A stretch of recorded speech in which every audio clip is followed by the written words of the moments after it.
నమస్కారం. మీరు చూస్తున్నది అనేక వార్తలను మీకు అందిస్తున్న రుద్ర న్యూస్. శ్రీ సరస్వతి శిశుమందిర్ పేరుకు తగ్గట్లే సాక్షాత్తు చదువుల తల్లి కొలువైన నిలయం. శిశు మందిరాలలో బోధన అంటే చదువుకు మాత్రమే పరిమితం కాదు, విద్యార్థుల సంపూర్ణ వికాసముకు చిరునామాగా ఉండే క్షేత్రం. వివేకం, సంస్కారం నేర్పే భాండాగారం, చిన్నారుల మానసిక పరివర్తనకు ఆధారం, సకల కళలు, సంస్కృతులు, సాంప్రదాయాల మేళవింపుల సమ్మేళనం. ఒక విద్యార్థికి విజ్ఞానంతో పాటు పరిపూర్ణ వ్యక్తిత్వాన్ని రంగరించి ఇమడించే కేంద్రం. ఇది సరస్వతి శిశుమందిర్ విద్యాపీఠం విశిష్టత. బోధనకు చరిత్రను, సనాతన ధర్మాన్ని కూడా జోడించడం శిశుమందిరాల ప్రత్యేకత. చరిత్ర మూలాల్లోకి వెళ్ళి దేశభక్తితో కూడిన వాస్తవ కథలను కూడా పాఠ్యాంశాలుగా రూపొందించి వాటిని బోధించడం విద్యాపీఠానికి మాత్రమే పరిమితమైన మహోన్నత కార్యం. విశిష్టమైన శిక్షణ ఉట్టిపడే క్షేత్రం శ్రీ సరస్వతి శిశుమందిర్. పూర్తి జాతీయత భావాలతో ఇక్కడ బోధన జరుగుతూ ఉంటుంది. శిశుమందిరాలలో చదివే విద్యార్థుల వ్యవహార శైలి, ఆలోచన స్థాయిలో పరిపూర్ణత స్పష్టంగా కనిపిస్తుంది. అత్యుత్తమ జీవన శైలికి బాటలు వేసే క్రమంలో పురాణ ఇతిహాస గాథలు, భగవద్గీత, రామాయణం వంటి ఆధ్యాత్మిక, ధార్మిక గ్రంథాల సారాంశాన్ని పసితనం నుంచే జాతీయ భావాన్ని నరనరాన జీర్ణింపచేసేలా దేశభక్తియుత వీరగాథలను సరస్వతి శిశుమందిర్ విద్యార్థులకు బోధిస్తూ ఉంటుంది. సిద్దిపేట జిల్లా హుస్నాబాద్ పట్టణంలోని శ్రీ సరస్వతి శిశుమందిర్ పాఠశాల 2025-26 నూతన విద్యా సంవత్సరం పునఃప్రారంభ సందర్భంగా గురువారం రోజున గాయత్రి దేవి హోమం, శ్రీ సరస్వతి మాత పూజ, అక్షరాభ్యాస కార్యక్రమం పురోహితుల మంత్రోచ్చరణల నడుమ ఘనంగా నిర్వహించారు. ఈ కార్యక్రమంలో నూతన కమిటీ అధ్యక్షులు గౌర్శెట్టి ప్రకాష్ భవానీ దంపతులు, కార్యదర్శి బబ్బుల రవీందర్ సంధ్యారాణి దంపతులు మరియు సరస్వతి విద్యాపీఠం సిద్దిపేట జిల్లా ఉపాధ్యక్షులు కొత్తపల్లి అశోక్, కోశాధికారి బొమ్మగాని సతీష్, సహ కార్యదర్శి పొలసాని బాపురావు, రాగి కవిత, మోడిశెట్టి హేమలత, పూర్వ కమిటీ కార్యదర్శి గంగం రామరెడ్డి, సభ్యులు వెల్దండి లక్ష్మీపతి దంపతులు, ప్రధానాచార్యులు గట్టు రమాదేవి, విద్యార్థులు, తల్లిదండ్రులు, ఆచార్యులు తదితరులు పాల్గొన్నారు.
సరస్వతి శిశు మందిర్ ఇంగ్లీష్ మీడియం పాఠశాల హుస్నాబాద్లో ఈరోజు గాయత్రి హోమంతో ప్రారంభించబడింది. గత 6 మాసాల క్రితం సుమారు 75 లక్షలతో నూతన భవనం నిర్మాణం చేయడం జరిగింది. ఈ యొక్క కరీంనగర్ జిల్లా పార్లమెంటు సభ్యులు, కేంద్ర హోంశాఖ సహాయ మంత్రులు శ్రీ బండి సంజయ్ కుమార్ ఆధ్వర్యంలో ఈ పాఠశాలను ప్రారంభించుకున్నాం. ఈ పాఠశాలలో ఉత్తమమైన విద్య అందించడం కోసం ఈ పాఠశాలను నిర్మాణం చేయడం జరిగింది. కాబట్టి ఇక్కడ ఉన్న పోషకులంతా, హుస్నాబాద్ పట్టణం గ్రామాల్లో ఉన్న పోషకులంతా కూడా ఈ యొక్క పాఠశాల మీద విశ్వాసం ఉంచి వాళ్ళ యొక్క పిల్లలను ఈ పాఠశాలకు పంపించి వాళ్ళ యొక్క మేధాశక్తిని పెంపొందించుకోవాల్సిందిగా ఈ యొక్క పాఠశాల వైపున నేను కోరడమైనది. 25-26 విద్యా సంవత్సరం తిరిగి ప్రారంభమైన రోజు. ఈ రోజున ఇక్కడ భార్గవాపురంలోని సరస్వతి శిశు మందిర్ ఉన్నత పాఠశాల మొదటి రోజులో మేము సరస్వతి యజ్ఞం, గాయత్రి యజ్ఞంతో ఈ పాఠశాలని ప్రారంభించాం. ఈ రోజు నుండి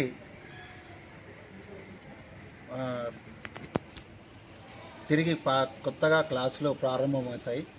ఈ సంవత్సరం మేము నూతనంగా ఈ పాఠశాలకు నూతన విద్యా కమిటీలో నేను అధ్యక్షునిగా గౌరిశెట్టి ప్రకాష్ గారిని, మరియు బొబ్బుల రవీందర్ గారు సెక్రటరీగా, మరియు మన సిద్దిపేట జిల్లా సరస్వతి విద్యాపీఠం ఉపాధ్యక్షులుగా గౌరవనీయులు కొత్తపల్లి అశోక్ గారు, కొలసాని బాపురావు గారు, తర్వాత సతీష్ గారు, తర్వాత లక్ష్మీపతి గారు, మేమందరం, మన హేమలత గారు, కవిత గారు, అందరు కలిసి, శ్రవంతి గారు,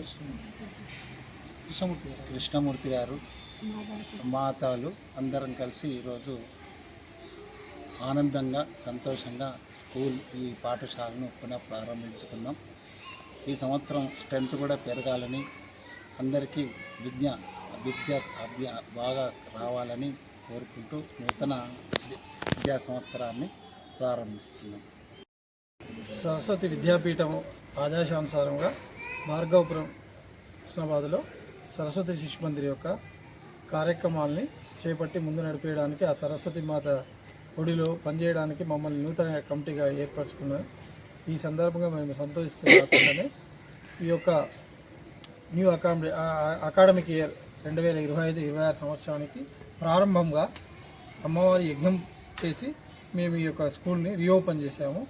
కావున గమనించి అందరు ఏం చేయాలంటే, ప్రజలకి మేము మనవి చేసుకునేది ఏంటంటే, పేరెంట్స్కి సరస్వతి విద్యాపీఠం వారు సేవాభావంతో పిల్లలకు క్వాలిఫైడ్ టీచర్స్ని పెట్టేసి మంచి విద్యను, తర్వాత వారి యొక్క క్రమశిక్షణను, తర్వాత సమాజ సేవకు, తర్వాత సెల్ఫ్ కాన్ఫిడెన్స్ అభివృద్ధి చెందుతూ, తర్వాత క్రీడలలో కానీ వాళ్ళకు, తర్వాత ఆరోగ్య దిశ కానీ అన్ని విధాలా వీళ్ళు బోధిస్తున్నాం. కాబట్టి ఇక్కడ మీరు దయచేసి, మేము తక్కువ ఫీజు సేవాభావంతో చేస్తున్నాం కాబట్టి మీ ద్వారా మేము కోరుకునేది ఏంటంటే, అందరి పిల్లల్ని ఈ స్కూల్కి పంపించి వారి యొక్క ప్రతిభను పెంపొందించడానికి మేము ఎంతో కృషి చేయడానికి ముందున్నాం. కాబట్టి అందరూ సహకరించాలని మనవి చేస్తూ, మా యొక్క టీచర్లు కూడా వాళ్ళు అందరూ కూడా పీజీ కంప్లీట్ చేసిన వాళ్ళు, క్వాలిఫైడ్ టీచర్స్ ఉన్నారు. మీరు ఎప్పుడైనా వచ్చి కూడా వీళ్ళని చెక్ చేసుకోవద్దు.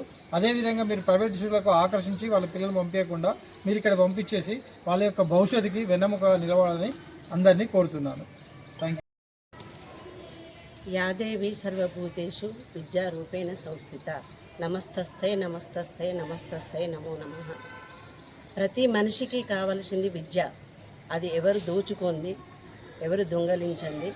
అలాంటి విద్య సరస్వతి శిశు మందిర్లోనే దొరకగలదు. ఎందుకు అనంటే, ప్రతి పండగకు కానీ, ఏ విద్యకు కానీ, దేనికి కానీ, లలిత కళలకు కానీ ఏదైనా కూడా ఇక్కడ ఆ విద్యార్థులకు నేర్పే మాతాజీలు, ఆచార్యులు అందరూ ఇక్కడ సమయపాలన పాటించి మంచి విద్యను అందిస్తారు. విద్యతో పాటు వినయం, సంస్కారము ఇవన్నీ సరస్వతి శిశు మందిర్లో దొరుకుతాయి. కాబట్టి హుస్నాబాద్ పట్టణ ప్రజలంతా మరి సరస్వతి పాఠశాలకు పంపాలని, దూరపు కొండలు నునుపు అంటారు, లక్షలు వెంచేసి మరి ఎక్కడో మనం పంపిస్తాము. 1 సంవత్సరము మీ పిల్లల్ని సరస్వతి శిశు మందిర్కి పంపించి అక్కడి విద్యను ఇక్కడి విద్యను పోల్చుకొని మీరు మాకు సహకరించాలని కోరుతున్నాను. మరి ఈ సరస్వతి మాత శిశు మందిర్ పాఠశాలలో 30 సంవత్సరాల నుండి నేను కార్యవర్గ సభ్యురాలుగా ఉంటున్నాను. ఎప్పుడు కానీ ఏది కానీ ఇక్కడ ప్రతి పండుగకు కానీ పిల్లలకు నేర్పించి వాళ్ళతో చేపించి వసంత పంచమి రోజు అధిక సంఖ్యలో విద్యా పీఠాన్ని పురస్కరించుకొని విద్యాభ్యాసం అభ్యాసం చేస్తారు.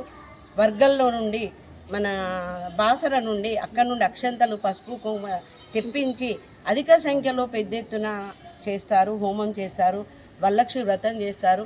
మరి ఇలాంటి మంచి అవకాశాలు ఉన్న ప్రతి ఒక్క పేరెంట్స్ ఉపయోగించుకొని మీరు సహకరించాలని కోరుకుంటూ, మీకేమన్నా డౌట్లు ఉంటే ఇక్కడ పాఠశాల పెద్దలు ఉన్నారు, మేమున్నాము, అందరినీ ఎవరిని ఏ డౌట్ ఉన్నా అడిగి తెలుసుకొని పాఠశాల అభివృద్ధికి మీరు కూడా మాకు సహాయపడాలని కోరుతూ ఈ అవకాశం ఇచ్చిన అందరికీ శ్రీమాత్రే నమః. ఈరోజు భార్గవాపురం హుస్నాబాద్ పట్టణంలోని శ్రీ సరస్వతి శిశు మందిర్ పాఠశాల పునఃప్రారంభం గాయత్రి సరస్వతి హోమంతో ప్రారంభించుకోవడం జరిగింది. సరస్వతి శిశు మందిర్ అంటేనే సంస్కృతి సాంప్రదాయాలకు నిలవు. ఎందుకంటే ప్రతి పిల్లలు కూడా సరస్వతి శిశు మందిర్లో చదివిన పిల్లలని మనం ఎక్కడికి వెళ్ళినా గుర్తుపట్టచ్చు. వాళ్ళ దగ్గర చాలా కళలు ఉంటాయి, చాలా అన్నీ కూడా సాంప్రదాయంగా ఉంటాయి. ఈ సరస్వతి శిశు మందిరంలో దాదాపు నేను 10 సంవత్సరాలుగా వస్తున్నాను. ఈ సంవత్సరం నన్ను కమిటీ మెంబర్గా తీసుకోవడం చాలా సంతోషకరం. ఈ సందర్భంగా నేను పాఠశాలకు నాకు చేతనైనంత సహాయ సహకారాలు చేస్తానని కోరుకుంటున్నాను. అలాగే సరస్వతి శిశు మందిర్లో ప్రతిరోజు ఉదయం మొదలుకొని సాయంత్రం వరకు ఏదంటే ఖచ్చితంగా టైం టేబుల్ మెయింటైన్ చేస్తారు. టైం టేబుల్ అనేది చాలా ముఖ్యము. యోగా కూడా చెప్తారు పిల్లలకి. ఆరోగ్యపరంగా కూడా చాలా బాగుంటుంది. ఎందుకంటే సరస్వతి సంస్కృతి అనేదే విద్యాపీఠం నుండి మనకు వచ్చిన సాంప్రదాయం కాబట్టి తప్పకుండా ప్రతి ఒక్కరు కూడా హుస్నాబాద్ పరిసర ప్రాంతాల ప్రజలందరికీ కూడా విజ్ఞప్తి చేస్తున్నాము. ప్రతి ఒక్కరు కూడా తల్లిదండ్రులు గమనించి మన సరస్వతి విద్యాపీఠంకి మీ పిల్లల్ని పంపించి వాళ్ళను దేశ పౌరులుగా తీర్చిదిద్దాలని మా యొక్క కోరిక. అలాగే కొత్తగా నూతనంగా ఎన్నుకోబడిన కమిటీ వాళ్ళందరూ కూడా ప్రతి కార్యక్రమానికి ఇలాగే వచ్చి అందరి మన సహకారాలు అందించి మాతాజీలకు ఆచార్యులకు కూడా సహకరించాలని కోరుకుంటూ ఈ అవకాశం ఇచ్చిన పెద్దలందరికీ హృదయపూర్వక నమస్కారాలు. సరస్వతి మాతాజీ జై, సరస్వతి మాతాజీ జై, సరస్వతి మాతాజీ జై. పిల్లలను చేర్చాము, వాళ్ళ బంగారు భవిష్యత్తుకు బాటలు వేశాము. సరస్వతి శిశు మందిర్లో పిల్లలను చేర్చాము, వాళ్ళ బంగారు భవిష్యత్తుకు బాటలు వేశాము. We teach everything in English and fluent in English, and then we are teaching through the computer and everything we are modified and technology by using the technology and everything updated technology we are using present generation whatever we are using everything modified technology we are using in our Shishman.